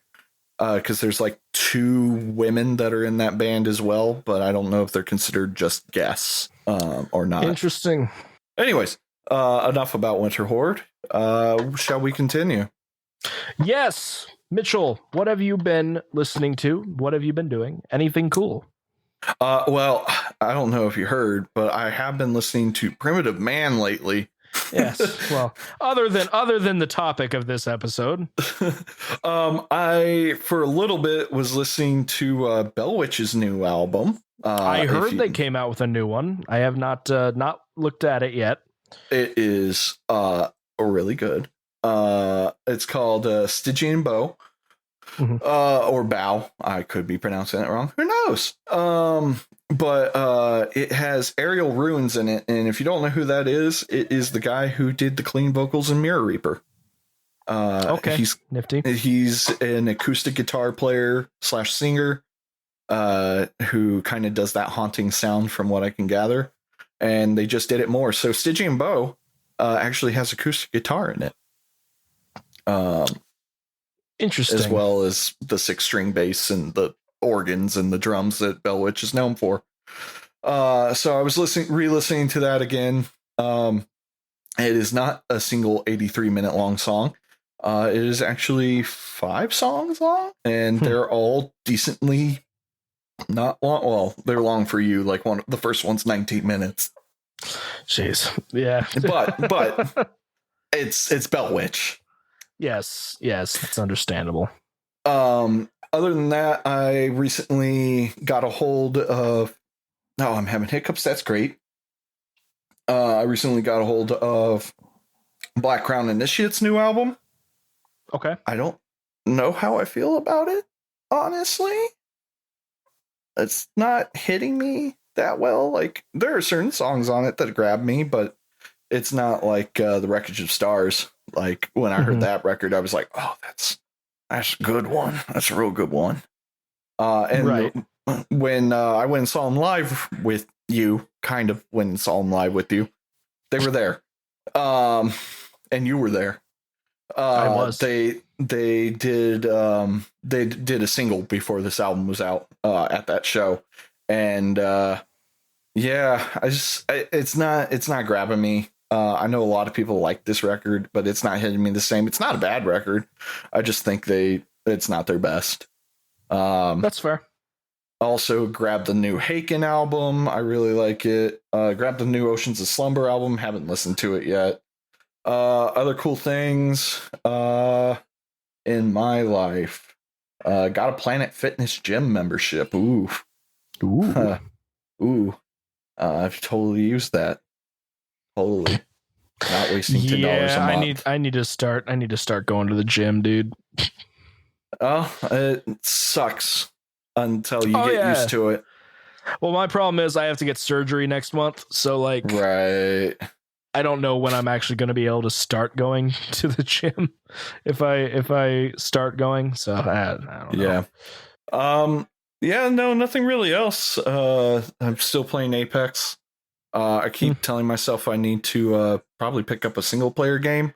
I might continue Dark Souls 2. I never beat it. I'm at like the very end of the game, but then I was like, before I beat it, let's beat all the DLC, and then the DLC is really hard. Yeah, I'm doing a Dex build, so it's even worse. Yeah, I've never played any of the Dark Souls games. I've played Bloodborne a number of times, but I can't get past the first area, so I'm really, really bad. I'm not. Can I offer you some advice?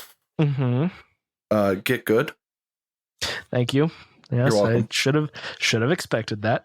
If you want single player games, dude, I will share my Steam library with you. I have like 400 games that I don't play. No, I don't need that because I too have, as any PC gamer should, endless library of games that you were like, yeah, I'll play this one day, and then you never do. No, here's the thing: I've never even played the first game I bought on Steam, which was The Witcher 2.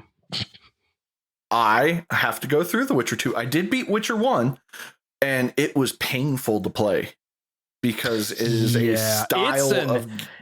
It is an original play. Like. It was an original PC game, so we're going to use the entire keyboard. Yeah. The only game that I've ever enjoyed using the entire keyboard was MechWarrior, and that's because it makes you feel like you're piloting a damn giant robot. The only thing that makes it more of them. They came out with MechWarrior 5, which was surprising because the last MechWarrior game besides MechWarrior Online to come out was back in 2004, and MechWarrior 5 came out in 2019. Interesting. A lot of legal issues. Yeah, I can imagine that. So. But yeah, I don't think there's any other news in my life that I want to share. Cool. I listened to S&M 2. S&M 2. Metallica, S&M 2. It was good. I liked it a lot. No real complaints. It wasn't just a rehash of S&M 1. There were songs that carried over, like Call of Cthulhu and For Whom the Bell Tolls, Master of Puppets, Nothing Else Matters, etc. But they had a lot of newer tracks. They had a couple from Death Magnetic, they had a couple from Hardwired, and they even had one from Saint Anger, which I was very skeptical about at first. They took All Within My Hands, which... if you listen to that song from Saint Anger, it's a very angsty, kind of cringy song. But with this one, it's more, it's actually really scaled back, and the symphony does it very nicely. It's more of a soft spoken and painful sounding song instead of an angry sounding song. I like it a lot. I thought it was really, really good. Let's see. Let's actually go and pull up S&M 2 real quick, just because I can't remember all of the songs. How dare you? Yeah. Sorry. It is especially after I knew all the albums that I had to listen to. Yeah. Yep. Well, this is a 2.5 hour long CD. They had The Day That Never Comes. That was really, really good. That was one of the new ones. Memory Remains, of course, is great.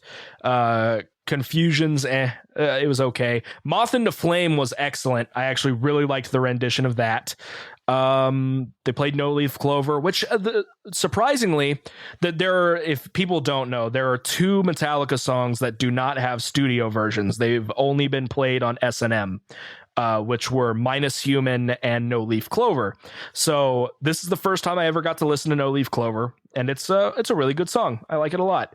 Halo on Fire was awesome, and then they had a break, and then they came back for disc 2, and they actually let the symphony play a classical piece by themselves.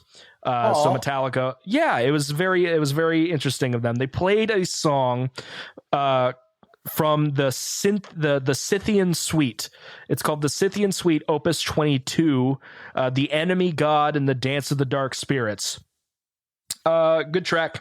I'm not sure, it's cool that they let them do that, but honestly, if they didn't have it, you wouldn't really be missing anything if you're listening to an S&M album, because you're kind of there for Metallica and the symphony. But I liked the inclusion. I thought it was very cool of them to do that. But then they played another classical piece that Metallica were part of this time, called The Iron Foundry. So they transposed some of the music onto guitar, bass, and stuff like that. Also really, really cool.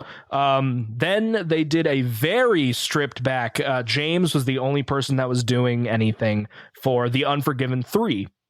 And I don't know on your opinion on the Unforgiven trilogy, but I like all of the songs. And then the Unforgiven 3 is really, really good.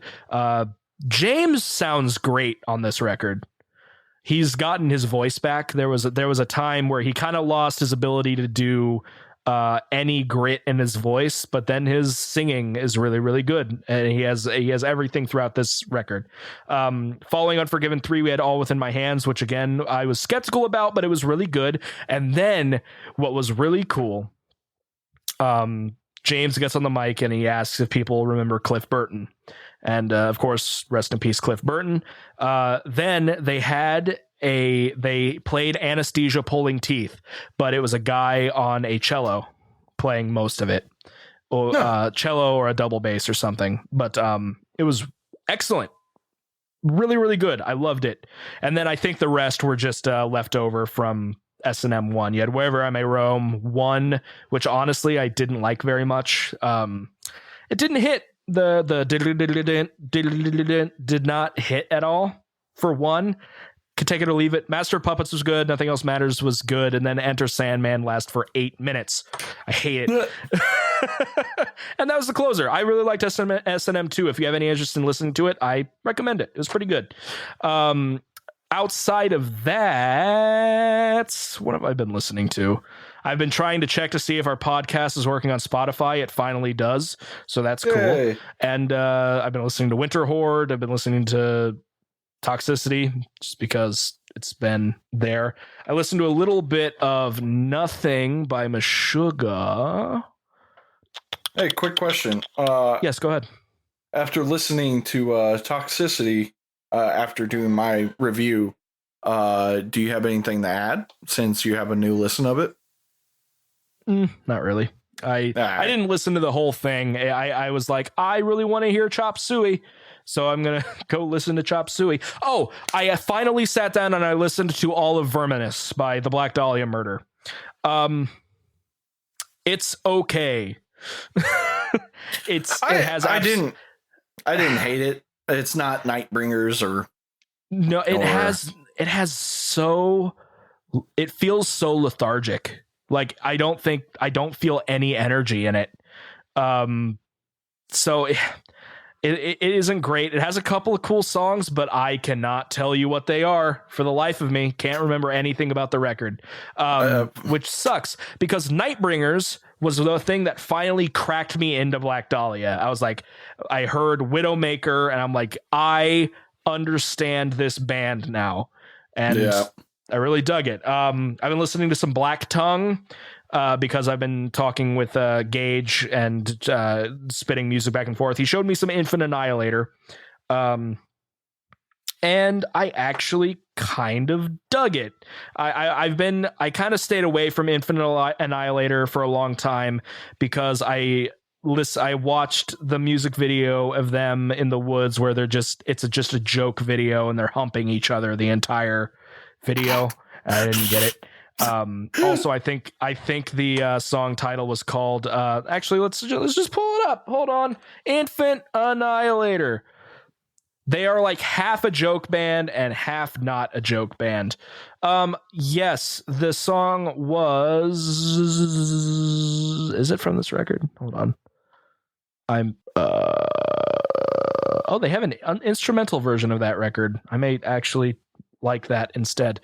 They're very talented players, but yes, the song was called Decapitation Fornication. Classy. I'm good. I don't need that. But apparently their newest record, The Battle of Yaldabaoth, is actually pretty good. It has Trevor Sternad guesting. It has Alex Terrible from Slaughter the Prevail doing a guest spot, and then Alex Tian from Black Tongue. So the songs I listened to were actually pretty interesting. I think I'll actually give them a little bit more of a chance. But yeah. Anything else? I don't know. I'll probably skip through if there's any more like silence here. What? No, come on. This is what the viewers want. I do not think this is what the viewers want. And then when it comes to gaming, I'm doing a full playthrough of Coder of Star Wars Knights of the Old Republic on twitch.tv/WASD_Gamecom. If anybody wants to watch that, I stream most Fridays, and that's going fun. That's going fine. It's an older RPG, PC only RPG. No, it came out on Xbox. Yeah, you're right. Yeah. But it's fun. I've been enjoying that. I'm trying to like find new games to play, even though I have a bunch that I haven't played. Apparently, isn't that like the worst though? It's like the worst. You stare at your library and you're like, I really should play this game, and then you're like, oh, but that one, that shiny new one. Meanwhile, the Steam Train theme song is just playing in my head the whole time. Yeah, really. We bought too many games. Apparently, the people that made Life is Strange came out with a new game, and I was unaware. It's a game called Tell Me Why. Okay, I was wondering what that was about. I've heard about it. I heard about it on the airwaves. I know nothing about it. After 10 years apart, twins Tyler and Allison reunite to sell their childhood home. They soon realize their past is not what they remember. It has really good reviews. User reviews the Life is Strange people. Yeah, don't nod. Okay, you know what? Real quick, I'm going to go into this. I swear to God, I ran through a Mandela effect when it comes to Don't Nod. I thought for months that their name was Dot Nod, like not Don't Nod, Dot Nod. And then when I was playing Life is Strange Before the Storm for YouTube, I noticed it was Don't Nod, and my brain melted. Isn't it only a Mandela effect though if other people have the same issue? Of course that is what that means, but like I've asked, maybe it was just me, maybe I was just dumb, but I could have sworn it was Dot Nod when they made Remember Me. I think they made Remember Me. Did they make Remember Me? I don't know. I thought it was Dot Nod. Maybe I'm just dumb. Maybe I'm insane in the membrane. I don't know. So any games coming out I'm looking forward to? I want to play. First of all, Vampire the Masquerade Bloodlines 2. Super stoked for that. And then I really want to play Star Wars Jedi Fallen Order. But apparently we might be able to get that working. So that might be cool. Legally, actually, we're going to share Steam libraries. Completely cool. That's exciting. Monster Train came out with a brand new DLC. That's super fun. And I need to play Life is Strange 2. I have not played Life is Strange 2 yet, and I need to play Life is Strange 2. So otherwise, I don't think I've got anything going on. But when it comes to choosing next episode's records, yes, for you, I have two things in mind. Uh-oh. And I can give you a choice. Uh-huh. I'll tell you the genres, and you can tell me what you want to do. Well, here's a quick question. Do you think I've heard either of these? I doubt it. Okay. I have a rap album and a tech death record. Oh, well, I mean, one of those sounds up my alley. Both of them are fantastic, in my opinion. Or I can just run it through this dang old name generator, this name chooser, and then you can just eat it. We're doing the name chooser. I was about to say I could.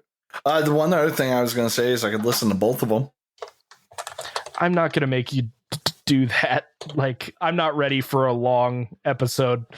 It doesn't have to be long. I could always just choose one. Nah, it's all right. I'm doing this right now. Pick a random name. 3, 2, let's go. All right. You're listening to Aesop Rock's Impossible Kid. Damn it. I mean, yay. Woo. It's a good album. It genuine. I really, really enjoy Aesop Rock. I just haven't listened to much rap. I mean, I have listened to rap. I had a little rap phase. I don't know how extensive you would call it. I don't hate rap music. I don't like the modern mumble rap, but as far as I can tell, this is not that. This Aesop Rock is very maybe do some research on him before you start listening to it. He's very, very interesting. Like his lyrics aren't normally about he doesn't have things like, oh man, women, drugs, and money. It's more like, hey man, I'm going to therapy. And stuff like that. So well, I really enjoy Aesop Rock. So I mean, to like give a background, like I mean, I liked Eminem. The Eminem Show was like one of my favorite albums at a time. He's way better than Eminem. I'm not saying, I'm just giving a background to my rap. That's okay. A little bit. So here's my pitch real quick. Okay. Aesop Rock has been he topped the list for most what's the word? Most expansive vocabulary of any rapper. Okay. So that's kind of cool. And then there is a song on the album called Kirby, and I highly recommend you watch the music video for Kirby. All right. Like that's part of your assignment. You have to watch the music video for Kirby. And got you. So yes, Aesop Rock's Impossible Kid. But to continue with my little rap thing, what I found, no, it's fine. Fuck me, right? Correct. What I found is I really like that, like kind of like 90. I want to say it's 90s, could be totally wrong, but that East Coast boom bap sound. If you have no clue what I'm talking about, I have heard the term boom bap. I don't know how hip you are, man. But yeah, I just like the brass and still having like the scratching of turntables in it and everything. Because for me, as people know, I like things to be mildly complex and ever changing. And especially with like modern rap, the backbeats are just very simplistic and boring for the most part. Not everyone, but like people that try to get me into this kind of music will send those to me. I'm like, there's not enough going on. This is boring. But yeah, I will still check out Aesop Rock. I also recommend checking out his if you listen to the record and feel like it, his new single The Gates is really, really good. So I will add it to the list. Sweet. All right. What do you got for me? I assume it's another prog record. It's Genty. Okay. So just a little bit of background on how I found these guys. Facebook. It was one of those random moments where, like, I think it was Napalm. I think that's the record company, but they were just like constantly posting this video. And I was like, okay, this looks interesting. Fine. It's Napalm. I trust them. I watched it, listened to the one song. I was like, I'm buying this record. I pre-ordered it. Is it the one where it's two basses? No, it's not them. Okay. And I got the CD, and I think I even posted this on Instagram, but on the CD case, it literally says, for fans of Opeth, Gojira, and Meshuggah. And I was like, I'm a fan of Opeth, Gojira, and Meshuggah. Okay. So this is their only album. They are Swedish, and their name is Letters from the Colony. The album is called Vignette, which is spelled. If I look up Letters from the comedy. Yes, the letters. Letters. Oh, somebody I have been listening to a lot recently. Sorry, backtracking a little bit. I've really been delving into Devin Townsend. Is that a good thing or a bad thing? Really like it. Really, I've been listening to a lot of Strapping Young Lad and his older. I'm in. That's fucking hilarious. I thought you would have hated DT. No. So I'm in. I'm part of Nail the Mix, and this month is Genesis.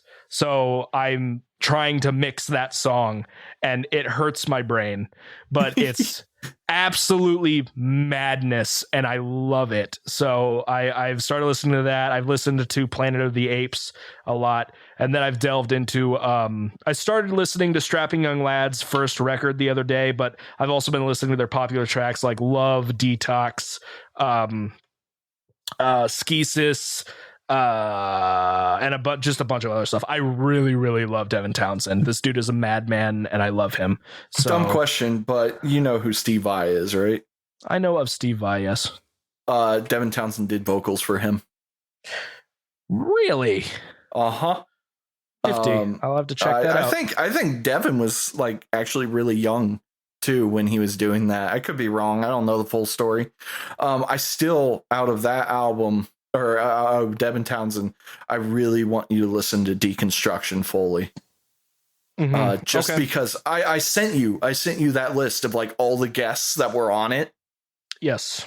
And it's like, holy crap, one, how can you fit all these people on there? And two, like, that is just like a list of amazing vocalists and guitar players and a whole bunch of other things. Also, Gojira did a song with Devin and the guitar player from Meshuggah, Thorndal. Yeah, Frederick Thorndal. Yeah. Yes. So I've been listening to a lot of Devin Townsend. So yeah, I will be checking out Letters from the Colony, Vignette, and cool. I am excited. I feel like I was going to say something, but I don't remember what it is now. So I guess I'm done. You guess? I guess I'm done. We were been recording way longer than I expected. So yeah, we like to do that, don't we? Yes. So obviously, if anybody's made it this far, thank you so much for the support that you guys have been giving us. The first 2 episodes have done way better than I thought they were going to do. Yeah. So that's super exciting. That gets the old serotonin pumping, and I'm excited. So and Mitch, if there's anything people should know about us, our serotonin's not the best. Not at all. So what I also wanted to, something I should have done before, we are currently up on Apple Podcast, Spotify, Deezer, Stitcher, I believe. And I re-listened to some of the stuff just to make sure I was working on Podcast Addict. So I also recommend Podcast Addict as just a player if you want to have a podcast specific listening thing. So that's cool. We're up all on there. But what I wanted to do in the last episode that I should have done is saying where you guys can find us on social media if you have any interest at all. Obviously you can find us on facebook.com/distentpod, DISTENTPOD. That'll take you directly to the Facebook page. I'm on Instagram as MFKRWill and on Twitter as WASD Gamecom. It's just my gaming channel, but that's kind of where I do just about everything. And then I don't know if I'm open for people going to my personal Facebook yet. So that's cool. God, no. So that's cool. You can find me on there. I also go live on Twitch at WASD_Gamecom, and I'm on YouTube as WASD Gaming Commentary. Ethan Carpenter. It's a picture of my dumb face, and then I post this podcast up on Goodnight Productions as well. Yeah, Mitch, you can let people know if you want. If not, that's cool. I'm completely fine with it. I mean, I do have one thing, but okay, yeah, why not? I'll plug it. Never hurts. Maybe I'll do something with it one day. I do have a band page. By a band, I mean I play all the instruments, and by I play all the instruments, I have fallen very short of recording shit for this. I haven't written anything for it for a very long time. I do have stuff written, but it's definitely something that's like I want to do it. I need to do it. I have dreams of doing it. I have all these concept albums that I want to finish writing. But I have a Facebook fan page. Maybe sometime I'll load it up there. But if you want to add in hope one day that I release something, the band is called Ethereal Solace. And you can also find me on Instagram. And I got to find the full name because it's stupid and long. It is What is my name? This is good content. Metal violinist _ ethereal solace. Other than that, there's only one other thing which I also haven't done anything with, but I'm not the lead of it, which is if you go on Facebook, there's a Gojira tribute YouTube project on Facebook, and if people want to load their like Gojira covers and everything, a lot of these were old and back when I had motivation, in other words, high school. So like Gojira YouTube project's been around forever, but I just never got around to recording myself because I was still new to recording. Mm-hmm. So maybe I'll load something up there at some point, because I do Gojira covers on an 8-string electric mandolin. Yeah, that's pretty cool. Also, I completely forgot. We were supposed to put your stupid long metal document thing somewhere. Yes, but not ready for that yet. And the reason I say not ready for that is I want to do some stupid editing to it. One, because I say something really snobby about prog music, which I mean, fine, on par, but I kind of want to clean it up to be a little bit more professional. And two, I just have a lot of like additional links to add, new bands to add. Right. And so I just need to do a big edit because I haven't edited that in like a year or two. Okay, fair enough. So I will try to get to that. Maybe this week, though, I'm busy because I'm doing 6 days of work.